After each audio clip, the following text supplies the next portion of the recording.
Right breaking చూస్తున్నాం. తెలంగాణ రాష్ట్రంలోని 7 municipal కార్పొరేషన్లు 116 మున్సిపాలిటీలకు కాసేపట్లో నామినేషన్ల ప్రక్రియ ముగియనుంది. ఇప్పటి వరకు మొత్తం 9276కు పైగా నామినేషన్లు దాఖలు చేసినట్లు సమాచారం. ఇక తొలి రోజు 890 మంది 902 నామినేషన్లు సమర్పించారు. తొలి రోజు 7403 నామినేషన్లు దాఖలయ్యాయి.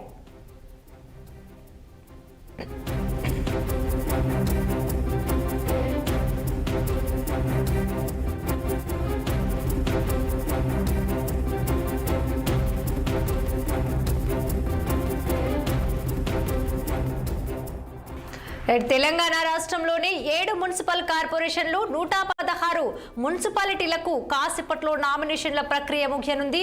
ఇక ఇప్పటి వరకు మొత్తం 9276కు పైగా నామినేషన్లు దాఖలు చేసినట్లు సమాచారం. తొలి రోజు 890 మంది 902 నామినేషన్లు సమర్పించారు. ఇక తొలి రోజే 7403 నామినేషన్లు దాఖలయ్యాయి.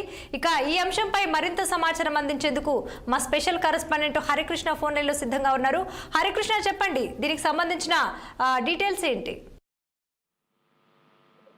మున్సిపల్ సమరానికి మున్సిపల్ ఎన్నికలకు నామినేషన్ల ప్రక్రియ మరి కాసేపట్లో ముగియబోతోంది. మొత్తం అధికార పార్టీతో పాటు ప్రతిపక్ష టీఆర్ఎస్ పార్టీ నిజామైనా ఎవరు ఎక్కువ మున్సిపాలిటీలు కైవసం చేసుకోవాలనే కోణంలో పోటాపోటీగా నామినేషన్లు దాఖలు చేసిన సందర్భంగా కనిపిస్తుంది. ఇక భారతీయ జనతా పార్టీ కూడా ఈ పోటీలో మేము ఉన్నామనే కోణంలో కూడా ఇటు నామినేషన్ దాఖలు చేసిన పరిస్థితి కనిపిస్తుంది. బీ ఫామ్స్ ఇవ్వకముందే అభ్యర్థులు పెద్ద ఎత్తున ఈ నామినేషన్ దాఖలాలు చేసినట్టు కూడా కనిపిస్తుంది. ఇక మొత్తం 90% అభ్యర్థులను మున్సిపాలిటీలను కైవసం చేసేందుకు కాంగ్రెస్ పార్టీ కసరత్తు చేస్తున్న పరిస్థితి, ఆ రకంగానే వ్యూహాలు రచిస్తున్న పరిస్థితి కనిపిస్తోంది. అందుకు తగ్గట్టుగానే ఈ 2 సంవత్సరాల్లో కాంగ్రెస్ పార్టీ వైఫల్యాలను ఎండగడుతూ ఎక్కువ మున్సిపాలిటీలను కైవసం చేసుకోవాలని ఇటు ప్రధాన ప్రతిపక్ష బీఆర్ఎస్ పార్టీ కూడా సన్నాహాలు చేస్తున్న పరిస్థితి కనిపిస్తుంది.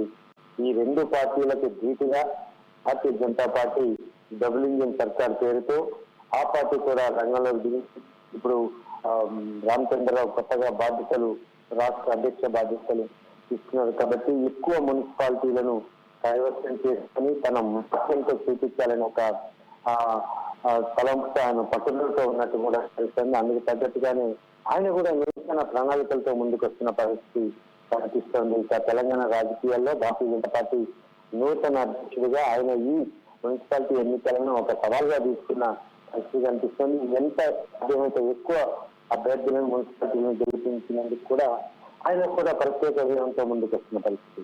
మొత్తానికి ఈ తెలంగాణ మున్సిపల్ ఎన్నికలు 7 కార్పొరేషన్లకు జరగబోయే ఎన్నికలు ఫిబ్రవరి 13న జరగబోతోంది. ఎన్నిక 15న ఫలితాలు రాబోతున్నాయి. మొత్తానికి అన్ని ఏర్పాట్లు కూడా చేసినట్టు కూడా జిహెచ్ఎంసీ కమిషన్ చెప్పుకొస్తున్న పరిస్థితి అయితే కనిపిస్తుంది. చూడాలి, పోటాపోటీగా సాగుతున్న ఈ మున్సిపల్ ఎన్నికల్లో ప్రభుత్వానికి రెఫరెండంగా మారనుందా, లేదా ప్రతిపక్షాలు చెప్పే ప్రభుత్వం మీద చేస్తున్న ఆరోపణలు వాస్తవమని ప్రజలు నమ్ముతారా, లేకపోతే యాక్టివ్ గా కాంగ్రెస్ పార్టీకి మద్దతు ఇస్తారా?